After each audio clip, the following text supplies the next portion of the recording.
하나님께서 말씀하셨습니다. 너희는 각 처에서 대대로 지킬 영원한 규례니라. 시대가 변하고 환경이 변해도 하나님의 말씀은 영원합니다. 그 말씀에 따라 우리는 맥주 감사주의를 드리는 겁니다. 구약시대 맥주절은 한 절반기 동안 수고하였던 보리 수확이 시작됨을 알리는 기쁨의 절기였습니다. 또한 하나님께서 허락하셔서 풍성한 결실을 얻을 수 있도록 인도하신 은혜에 감사하는 절기였습니다. 여러분, 성경의 사건은 과거의 사건으로 끝나는 것이 아닙니다. 성경의 사건은 오늘 말씀을 통해서 우리에게 교훈하십니다. 그리고 살아계신 말씀으로 우리에게 도전하십니다. 오늘 우리는 그 말씀을 듣습니다. 듣는 만큼 우리에게 하나님의 놀라운 은혜가 임하게 될 줄 믿습니다. 그러므로 오늘 맥주 감사 주일 예배를 드리면서 하나님께서 이 맥주 감사 주일에 담아놓은 그 정신이 무엇인지 깨닫기 원합니다. 우리가 단지 기뻐하고 감사함을 넘어서 하나님이 맥주절의 정신으로 우리에게 도전하는 그런 거룩한 삶의 요구가 무엇인지 깨닫기 원합니다. 그리고 우리가 그 말씀에 응답하여서 하나님께 합당한 기뻐하시는 제사를 드리며 예배를 드리며 하나님이 기뻐하시는 삶으로 살아가는 저와 여러분이 되시기를 간절히 축원합니다. 맥주절의 정신과 우리를 향한 거룩한 도전은 세 가지입니다. 첫 번째, 맥주절은 온전히 드려지는 삶을 도전합니다. 우리 9절에서 11절 다시 한번 말씀을 읽겠습니다. 여호와께서 모세에게 말씀하여 이르시되 이스라엘 자손에게 말하여 이르라. 너희는 내가 너희에게 주는 땅에 들어가서 너희의 곡물을 거둘 때 너희의 곡식의 첫 이삭 한 단을 제사장에게로 가져갈 것이요 제사장은 너희를 위하여 그 단을 여호와 앞에 기쁘게 받으심이 되도록 흔들되 안식일 이튿날에 흔들 것이며 아멘. 이스라엘 백성들이 보리 수확을 할 때 그 기간이 맥주절이라고 합니다. 그런데 이스라엘 백성들은 보리 수확하는 시간을 정했습니다. 그 시간은 바로 11절 마지막에 보면 안식일 이튿날이라고 말씀합니다. 그들이 보기에 아무리 곡식이 풍요롭게 여물었다 할지라도 그 곡식이 당장 내게 급하여서 내 가족의 끼니를 책임져야 할지라도 그들은 바로 수확을 하지 않았습니다. 무엇을 했을까요? 그 수확을 하기 전 안식일에 하나님께 정한 시간 거룩한 성회로 모여 예배를 드렸습니다. 예배를 드린 다음에 그 이튿날 다음 날 그때부터 수확을 시작한 것이 맥주절의 시작점입니다. 왜 이렇게 시작했을까요? 이 맥주절을 통하여서 하나님께서 우리에게 말씀하시는 것은 너희의 삶의 최우선순위가 내가 아니라 하나님이시다라는 것을 인정하라는 겁니다. 사랑하는 성도 여러분, 우리의 삶의 우선순위가 하나님께 있기를 간절히 축원합니다. 이것은 우리가 하나님께 최우선순위를 드린다는 것은 하나님의 돌보심과 인도하심이 없었다면 결코 우리 자신 인생들의 노력만으로는 인생의 결실을 얻을 수 없다라는 것을 인정하는 겁니다. 즉, 내가 노력해서 내가 잘했기 때문에 내가 열심히 해서 이 많은 것들이 다 얻어지는 게 아니라는 겁니다. 하나님이 은혜를 베풀으셨기 때문입니다. 하나님의 돌보심과 인도하심이 우리의 삶의 곳곳에 스며들었기 때문입니다. 우리가 이것을 인정할 때 이스라엘 백성들처럼 하나님께 먼저 드릴 수 있습니다. 그래서 그들은 첫 번째 수확물을 자기 것으로 여기지 않았습니다. 창고에 쌓아두지도 모아두지도 않았습니다. 먼저 하나님께 주신 것으로 여기면서 하나님을 위하여 하나님께 드리기 위해 제사장에게 먼저 드렸습니다. 그리고 그 제사장은 백성들이 가져온 그 곡식의 한 문금, 그 한 단을 모아서 하나님께 드렸던 겁니다. 바로 맥주절 첫날 첫 번째 얻은 결실을 하나님께 드렸다고 해서 초실절이라고 불렀습니다. 그렇다면 이 이스라엘 백성들은 첫 결실을 그 마음을 어떻게 표현했을까요? 그들은 이삭 한 단을 모아 요제로 흔들어 드렸다라고 말합니다. 요제로 흔들어 드렸다. 그것은 남김없이 모든 것을 완전히 드렸다라는 뜻입니다. 이것이 맥주절의 정신입니다. 오늘 우리에게 도전하는 맥주절의 정신입니다. 사랑하는 성도 여러분, 오늘 우리도 하나님의 은혜에 감사하는 마음이 있기에 늘 그 구원의 은혜에 감격하며 이 자리에 예배하고 있는 줄 믿습니다. 하나님의 은혜가 풍성한 줄 믿습니다. 우리의 삶에 임하시는 하나님의 은혜에 감사하고 계신 줄 믿습니다. 바로 우리의 그런 마음이 하나님께 흔들어 드리는 요제가 되는 겁니다. 하나님께 기쁨과 감사로 오늘 추수감사절 예배를 드리는데 하나님은 이 요제를 시작하여 더 많은 것을 드리라고 요청하고 명령하셨습니다. 12절부터 14절 말씀을 함께 읽겠습니다. 너희가 그 단을 흔드는 날에 1년 되고 흠없는 순양을 여호와께 번제로 드리고 그 소재로는 기름 섞은 고운 가루 10분의 2 에바를 여호와께 드려 화제로 삼아 향기로운 냄새가 되게 하고 전제로는 포도주 4분의 1 흰을 쓸 것이며 너희는 너희 하나님께 예물을 가져오는 그날까지 떡이든지 볶은 곡식이든지 생 이삭이든지 먹지 말지니라. 이는 너희가 거주하는 각자에서 대대로 지킬 영원한 규례니라. 아멘. 요제와 더불어 바로 번제를 드렸습니다. 번제는 1년 된 흠없는 수약 한 마리를 잡아다 하나님께 모두 태워드리는 화제였습니다. 또 소제를 드립니다. 소제는 곡식을 곱게 가루를 내어 기름과 함께 섞어서 떡을 만든 그 제물을 하나님께 태워드리는 화제였습니다. 즉 번제와 소제는 하나도 남김없이 아낌없이 모든 것을 태워드려야 했습니다. 바로 그 자리에 희생이 없이는, 그 제물이 태워드림이 없이는 완전한 제사가 될 수 없다라고 말씀하신 겁니다. 이것이 우리의 예배의 정신인 겁니다. 우리가 예배 드릴 때 그냥 드리는 것이 아닙니다. 우리의 희생이 필요합니다. 제물을 드리듯이 내가 하나님께 드려야 될 것이 필요합니다. 여러분은 무엇을 드리고 있습니까? 어떻게 드리고 있습니까? 시간을 드리고 인생을 드리고 삶을 드리고 마음을 드리고 물질을 드리고 있는 겁니다. 그러므로 우리의 희생이 없이는 온전한 예배가 될 수 없습니다. 바로 그렇게 희생의 의미를 담아 드리는 그 번제물 위에 제사장은 포도주를 가득 부었습니다. 이 포도주가 더해지면서 그 제물들이 태워질 때 온 그 제사를 드리는 온 지경에 향기로운 향기가 냄새가 퍼져나가게 됩니다. 바로 그게 향기로운 제사, 전제라는 의미입니다. 여러분, 제물만 드려지지 않고 그 위에 포도주를 붓는다라는 것, 바로 포도주에 헌신이 있어야 더 향기로운 제사가 될 수 있다라고 말씀하는 겁니다. 그러므로 예배에는 희생뿐만 아니라 나의 헌신이 들어있어야 됩니다. 헌신, 나의 것을 드립니다라는 그 마음의 중심이 드려져야 된다는 거죠.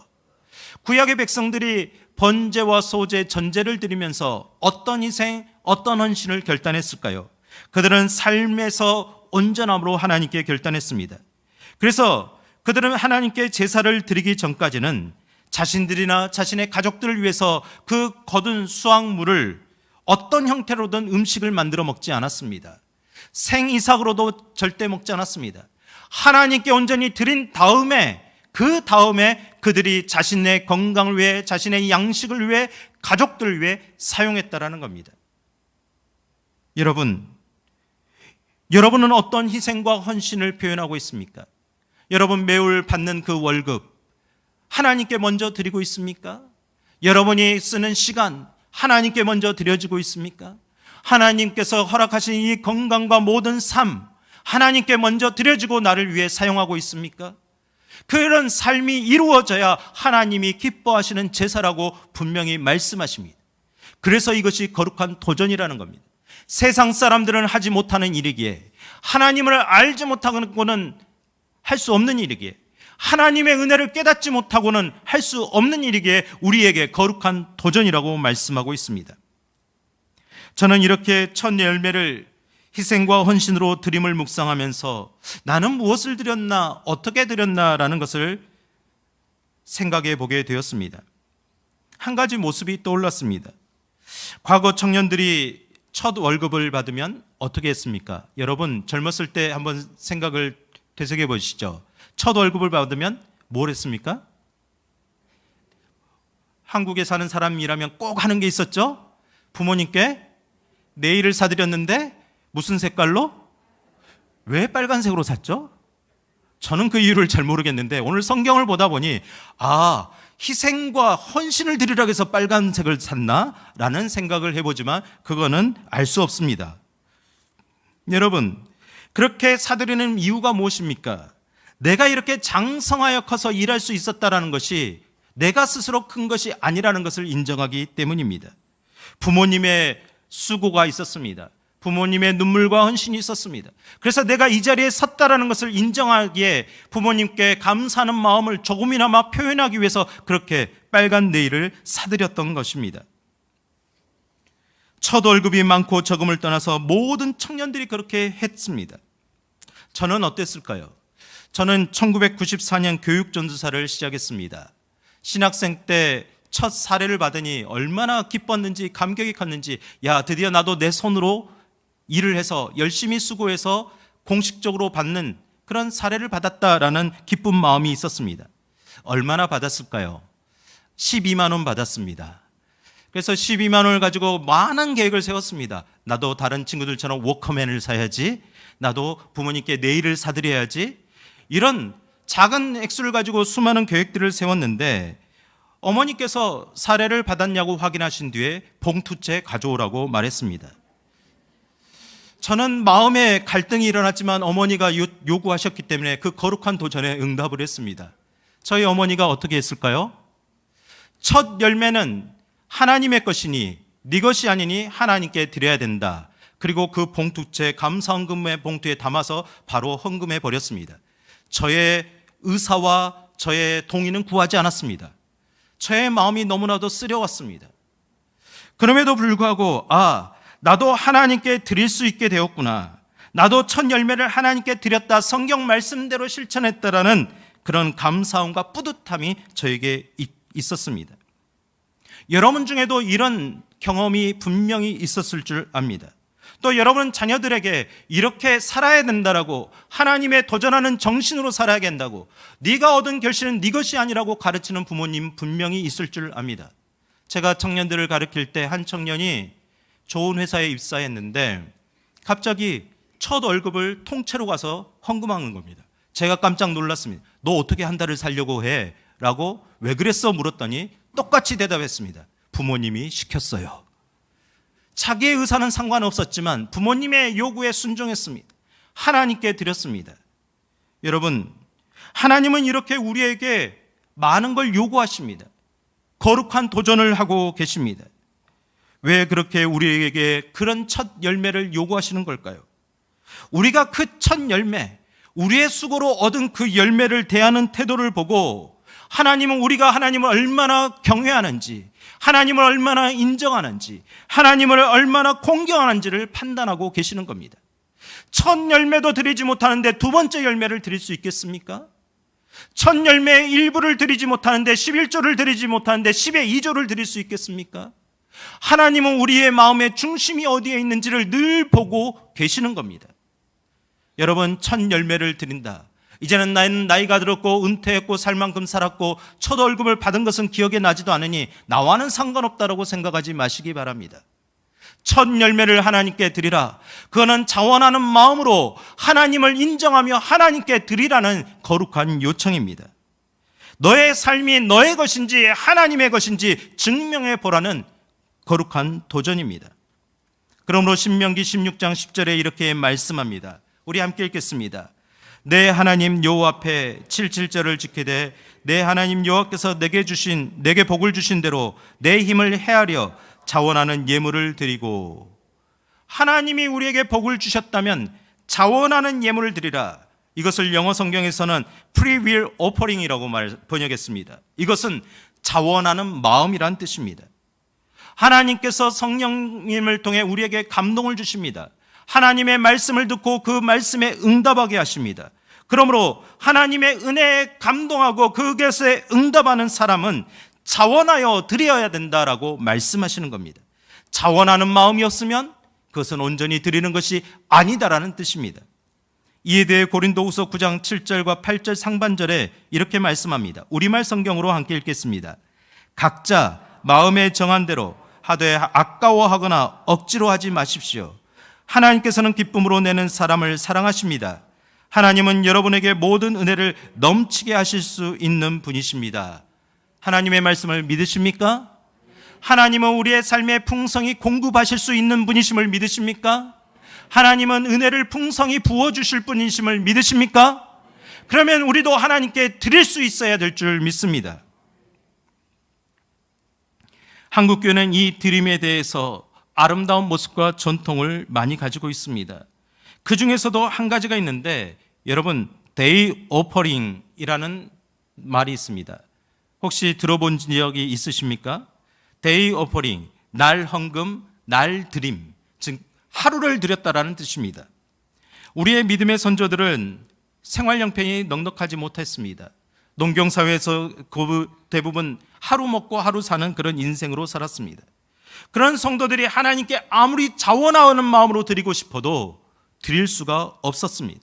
그런 마음을 매우 안타깝게 여기며 각 사람이 기도하면서 나의 한 달 동안 이 주중에 몇 날을 정하여 주님의 일을 하겠다고 작정했습니다. 나는 월요일 몇 시부터 몇 시까지 하나님께 드리겠다. 나는 화요일 몇 시부터 몇 시까지 드리겠다. 나는 수요일 쉬는 날 하루를 드리겠다. 하나님을 위해 일하겠다. 그렇게 헌금 봉투에 자신의 시간을 작정하여서 헌금을 했습니다. 바로 그것이 데이 오퍼링입니다. 어떤 성도들은 교회에 나와 건물을 관리하고 청소를 감당했습니다. 어떤 성도들은 전도와 봉사로 감당했습니다. 모두 다 자신들이 할 수 있는 일들을 찾아서 작은 일에서 큰 일까지 자원하는 마음으로 기쁨으로 감당을 했습니다. 그래서 교회에서는 목회자 외에는 유급봉사자들이 없었습니다. 한국교회가 그런 아름다운 전통들을 가지고 그렇게 하나님께 드려왔었습니다. 물론 이제 현대 산업사회가 되면서 직장 생활을 하고 근로하는 성도들의 입장에서 이렇게 하루를 드리는 것이란 쉬운 일이 아닙니다. 그럼에도 오늘날까지 한국교회 많은 성도들은, 저희 교회도 마찬가지입니다, 주중이나 주일을 자원하여서 하나님의 시간으로 하나님의 날로 인정하면서 하나님께 드리고 있습니다. 내 인생은 내 것이 아니라 하나님이 주신 인생이니까, 내 시간은 내 것이 아니라 하나님이 주신 이 시간이니까 그 일부를 날 헌금으로 드렸던 겁니다. 여러분, 어제는 참으로 무더운 날이었습니다. 조금만 움직여도 땀이 줄줄줄 흐르는 날이었습니다. 그 날에도 오늘 우리 성도들의 맛있는 식사를 준비하기 위해서 아침부터 늦은 시간까지 종일 주방에서 땀을 흘리며 봉사하시는 권사님들이, 집사님들이 계셨습니다. 또한 오늘 함께 해야 될 새가족들을 환영하는 마음으로 새가족 부원이 함께 준비했습니다. 어제 한 분을 만나서 제가 물었습니다. 한 달 전 대동맥 수술을 했던 집사님에게 교회 이곳저곳을 돌아보며 땀을 흘리며 일하시는 모습에 염려가 되었습니다. 집사님, 몸은 좀 괜찮으신가요? 이렇게 일하셔도 되신가요? 집사님이 저에게 말했습니다.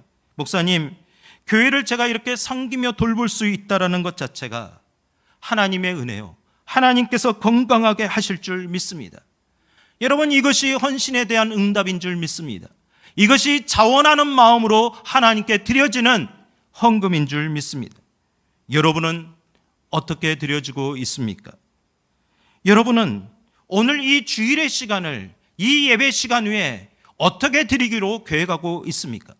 내 중심적인 시간으로 이미 작정하고 계획하셨습니까? 아니면 하나님 중심적으로 이 하루를 날 헌금으로 드리겠다라는 첫 열매를 자원하여 드리는 마음으로 계획하고 있습니까? 단지 1시간 드렸으니 내 할 바는 다 했다라고 그렇게 여기고 있습니까? 여러분, 하나님은 오늘 예배를 통해서 저와 여러분에게 도전을 하는 겁니다. 하나님께 드리는 삶을 살라. 하나님께 첫 열매를 자원하여 드리듯이 모든 것을 하나님께 드리는 그 마음으로 하나님께 드려라. 그것이 하나님을 공경하는 태도이다. 거룩한 도전을 하고 계십니다. 이 거룩한 도전과 요청에 응답하는 성도들이 우리 안에 많아지면 많아질수록 우리 교회는 하나님이 기뻐하시는 교회가 될 줄 믿습니다. 어느 누가 아니라 서로가 힘을 합하여 하나님께 드리겠습니다라고 자원하는 성도들이 있을수록 우리 교회는 더욱더 하나님의 교회를 이루어가게 될 줄 믿습니다. 하나님께서 이렇게 행하는 자들에게 약속의 말씀을 주셨습니다. 잠언 3장 9절과 10절 말씀 우리 함께 읽겠습니다. 이것이 내 몸에 양양이 되어 내 골수를 윤택하게 하리라. 내 재물과 내 소산물의 처음 익은 열매로 여호와를 공경하라. 그리하면 내 창고가 가득히 차고 내 포도즙 틀에 내 새 포도즙이 넘치리라. 아멘. 하나님의 약속의 말씀을 믿으십니까? 하나님께 드리는 것이 손해라고 생각하지 마시기 바랍니다. 하나님은 여러분이 드리는 것보다 더 많은 것으로 부어주고 채워주실 줄 믿습니다. 여러분이 거룩한 도전에 응답할 때 하나님이 약속하신 말씀이 성취되시기를 간절히 축원합니다. 두 번째 맥주절의 정신은 우리에게 계속되는 감사하는 삶을 도전합니다. 여러분 15절부터 20절 말씀을 읽어보면 계속해서 여러 가지 번제를 이렇게 드리라. 많은 제물들을 드리고 나와라. 너희들이 제사를 드릴 때 빈손으로 나오면 안 된다. 제물들을 들고 나와야 된다라고 설명을 하고 있습니다. 여호와께 드릴 성물이니 제사장에게 돌리라. 20절 마지막에 이야기합니다. 그렇게 맥주절 기간 동안은 계속해서 하나님께 드려지는 제사들이 진행되었습니다. 여러분 6월절은 안식일이 지난 그 다음 날부터 첫 번째 열매를 드린 날 초실절로 시작되었습니다. 이후 보리를 추수하는 기간 동안 7주가 넘도록 계속해서 안식일이 7번 지날 때까지 계속해서 진행되는 긴 절기의 기간이었습니다. 우리가 오늘 맥주절을 지키면 오늘부터 7주를 지내는 겁니다. 그리고 계속 매일 하나님께 힘써서 제물을 드리고 예배를 드립니다. 하나님의 성회로 모여야 했습니다. 하나님께 그렇게 드려야 했습니다. 49일간 온전히 하나님께 드리는 그 마음을 담아 77절이라고 불렀습니다. 그리고 맥주절은 7번 안식이 지난 50일째 되는 날 마칩니다. 그 마감하는 날이 50일째 되었다고 해서 오순절이라고 부릅니다. 이스라엘 백성들이 50일 동안 힘썼던 것이 무엇입니까? 단순히 제사를 드리는 것이 아닙니다. 제사를 드리면서 너희에게 이것을 허락하신 하나님께 감사하라. 감사의 정신을 잃지 말아라. 감사하는 마음으로 날마다 살아가라. 감사는 특별한 어느 하루에 끝나는 것이 아니라 매일 하는 것이다 라고 말씀하는 겁니다. 그리고 그 말씀을 듣고 이스라엘 백성들은 그 요구에 응답하며 매일 감사하며 하나님께 제사를 드렸습니다. 이것이 맥주절의 정신입니다. 그리고 하나님은 오늘도 맥주 감사절 예배를 드리는 우리에게도 이런 정신을 도전하고 있습니다. 사랑하는 성도 여러분, 이렇게 질문을 한번 해보겠습니다. 여러분은 매일 감사를 하고 있습니까? 여러분 매일 감사가 여러분 입술에 고백되고 있습니까? 훌륭하신 분들입니다. 여러분 매일 감사한다는 게 쉬운 일일까요? 어려운 일일까요? 어려운 일입니다. 저희가 11월에 되면 해년마다 감사 노트 쓰기를 했거든요. 매번 보지만 하루 이틀 쓰는 것은 쉬워합니다. 근데 3일이 넘어가면서 또 뭘 써야 되나? 똑같은 걸 쓰면 민망한 것 같고 감사 제목을 찾기에 힘들어하는 모습들을 종종 보곤 합니다. 날마다 감사한다는 것이 그렇게 어려운 일이기에 하나님은 거룩한 도전이라고 이야기하고 있는 겁니다. 누구나 하나님께 자원하여 드린 뒤에 기대한 마음을 갖습니다. 하나님, 제가 이렇게 자원하여 드렸는데 하나님 나의 직업을, 나의 모든 삶을 좀 채워주십시오. 여러분 그런 마음 다 있으시죠? 없으세요? 거짓말일걸요? 누구든지 다 있습니다. 그런데 그때 채워지지 않는다면, 오히려 내 것이 비워진다면 여러분 그때는 어떻게 하겠습니까?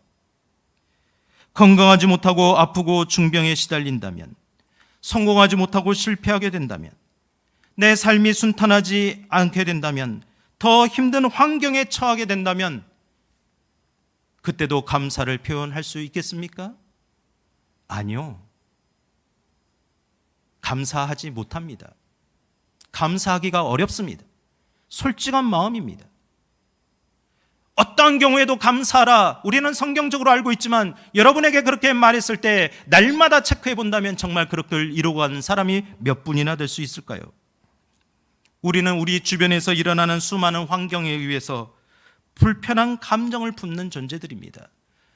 늘 행복감보다는 불행한 마음을 갖는 그런 존재입니다. 이스라엘 백성들이 광야에서 하나님을 늘 원망했고 늘 하나님께 불평했던 그런 존재와 같습니다. 배고프다고 해서 만나를 줬더니 어떻게 매일 만나만 먹고 사냐고 고기 좀 달라고, 또 물이 없어서 죽겠다고. 우리를 왜 여기까지 끌고 왔냐고. 우리는 애굽에서 사는 동안 부추도 먹고 마을도 먹고 몸에 건강식품 다 먹고 그래도 살만했는데 우리를 왜 이 광야까지 끌고 와서 이렇게 어렵고 힘들게 하냐고 날마다 불평했던 모습을 기억합니다. 우리가 바로 그런 존재라는 겁니다. 우리는 주변에 일어나는 환경에 쉽게 불행한 감정을 품는 존재입니다. 그러므로 매일 감사하는 것, 날마다 감사하는 것, 지속적으로 감사를 유지하는 것은 내 힘으로 불가능한 일입니다. 그러면 그것이 어떻게 가능할까요? 성경에서 그 비결을 분명하게 가르쳐주고 있습니다. 사도 바울의 모습을 보며 우리는 배울 수 있습니다. 그는 로마 감옥에 있을 때 빌립보 성도들에게 편지를 보냈습니다. 비록 나는 지금 감옥에 있지만 내가 있는 것이 주님의 고난에 동참하는 것임에 나는 기뻐하고 감사한다. 나의 이 기뻐하고 감사하는 마음을 주 안에서 이 마음을 품고 있으니 이 마음을 전하니 성도들이여 너희도 주 안에서 기뻐하라 라고 말했습니다. 사랑하는 성도 여러분, 우리가 계속적으로 감사할 수 있는 건 성령 안에 있을 때 가능합니다. 주님 안에서 가능합니다. 자꾸 내 힘으로 감사할 수 있다고 착각하지 마시기 바랍니다. 그러므로 빌립보서 4장 11절과 13절 사도 바울의 고백을 우리말 성경으로 읽겠습니다. 내가 궁핍함으로 이런 말을 하는 것이 아닙니다. 나는 어떤 처지에 있든지 자족하는 법을 배웠습니다. 나는 궁핍에 처할 줄도 알고 풍부에 처할 줄도 압니다. 나는 배부르든 배고프든 풍족하든 궁핍하든 모든 형편에 처하는 비결을 배웠습니다. 내게 능력 주시는 분 안에서 내가 모든 것을 감당할 수 있습니다. 아멘. 예수 그리스도의 능력은 이런 것입니다. 예수 그리스도의 능력이 내 안에 임하면 나는 모든 형편을 해석할 수 있는 힘이 생기는 겁니다. 모든 상황을 감당할 수 있는 능력이 생기는 겁니다. 그러므로 예수 그리스도 안에 있는 능력은 내 사기가 침체될 때 다시 그것을 일으켜 세워주는 활력을 제공해 줍니다.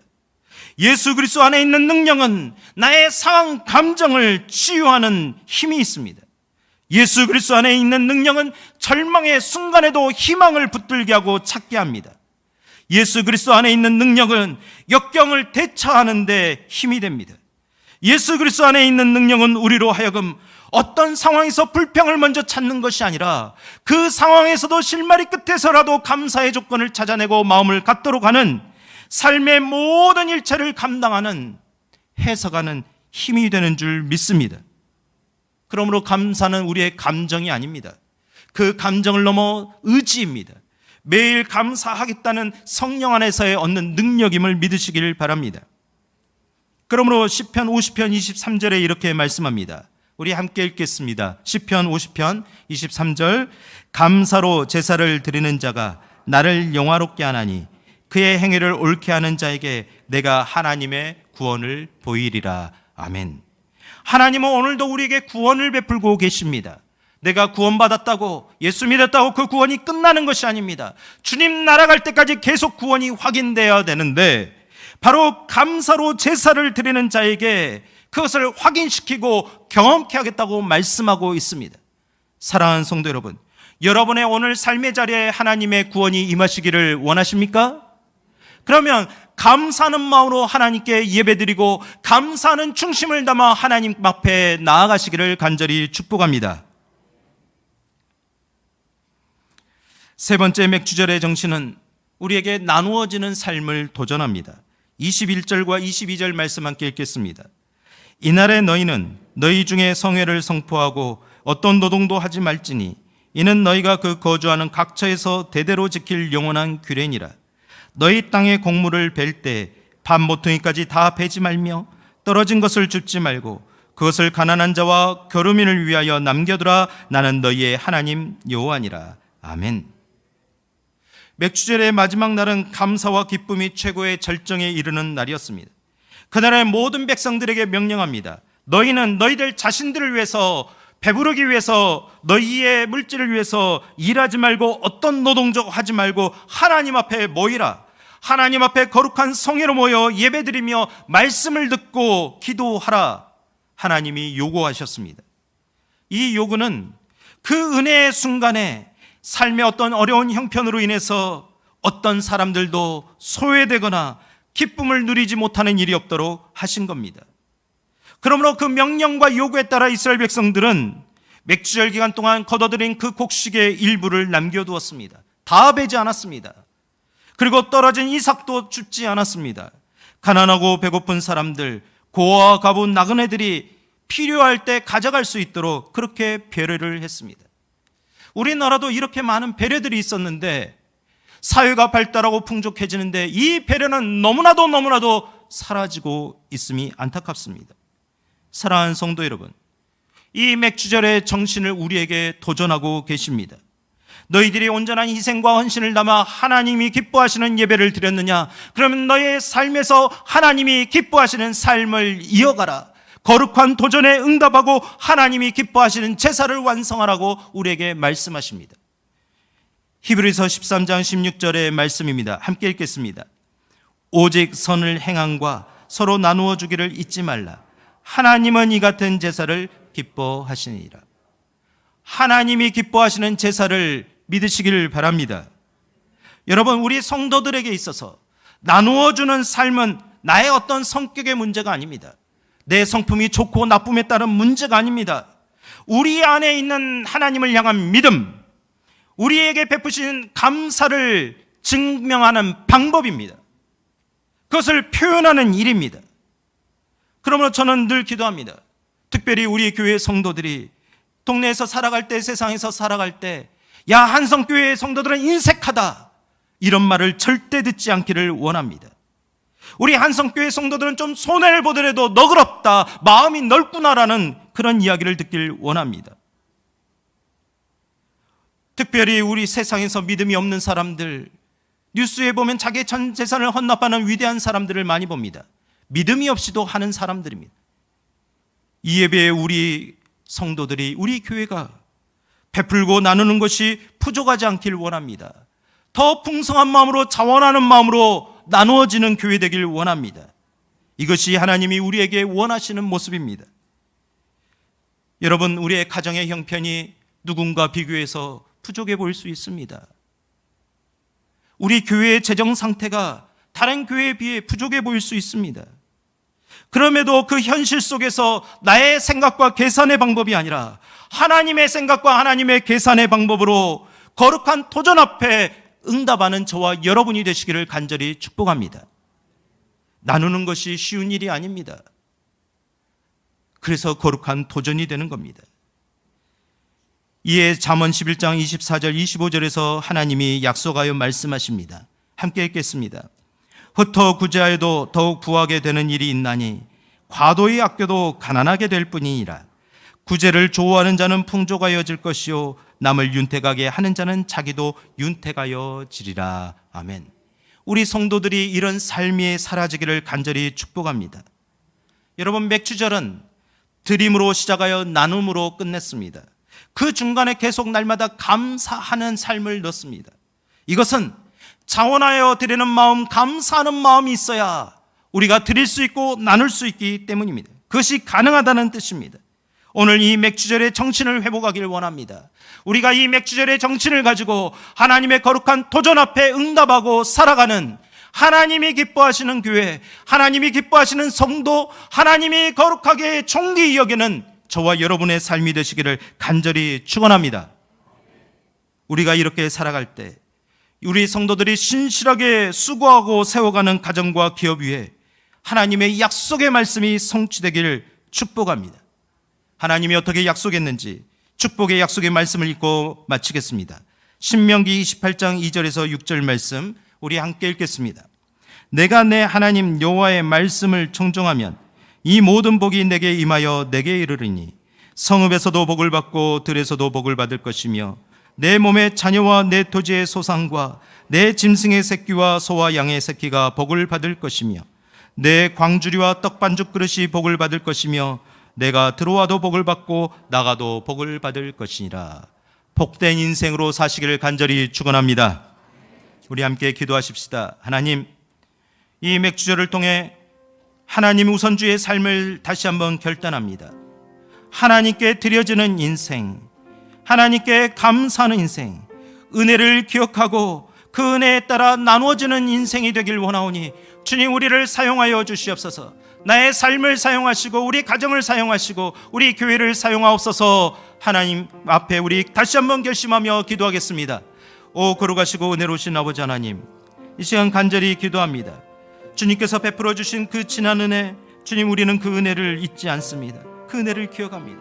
모든 것이 하나님의 은혜였습니다. 하나님께 드리는 마음으로 이 시간 나왔사오니 우리의 마음과 정성을 다해 드리는 이 예배를 받아 주시옵소서. 첫 예물을 자원하여 드리는 마음처럼 드리는 희생과 헌신을 담아 드리는 이 예배를 받아 주시고, 우리의 마음이 하나님 우선적으로 살기를, 하나님을 인정하는 삶, 하나님을 공경하는 삶이 되게 하옵소서. 하나님, 하나님의 이 거룩한 요구와 도전에 응답하기를 원합니다. 날마다 감사하라는 하나님, 감사가 일상화되기를 원합니다. 모든 것에 감사를 표현할 수 있기를 원합니다. 하나님, 감사하는 마음으로 흘려보내고 이웃에게 나누어지는 삶이 되기를 원합니다. 하나님, 나에게 복을 주시옵소서. 그러나 그 복을 헛되게 사용하는 것이 아니라, 내 창고에 모아드리기 위해서 사용하는 것이 아니라, 하나님, 나누어주는 삶으로 사용하게 하옵소서.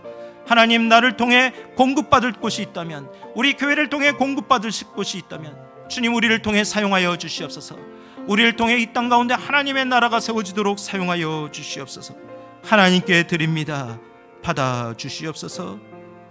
우리를 구원하신 예수 그리스도의 이름으로 간절히 기도드립니다. 아멘.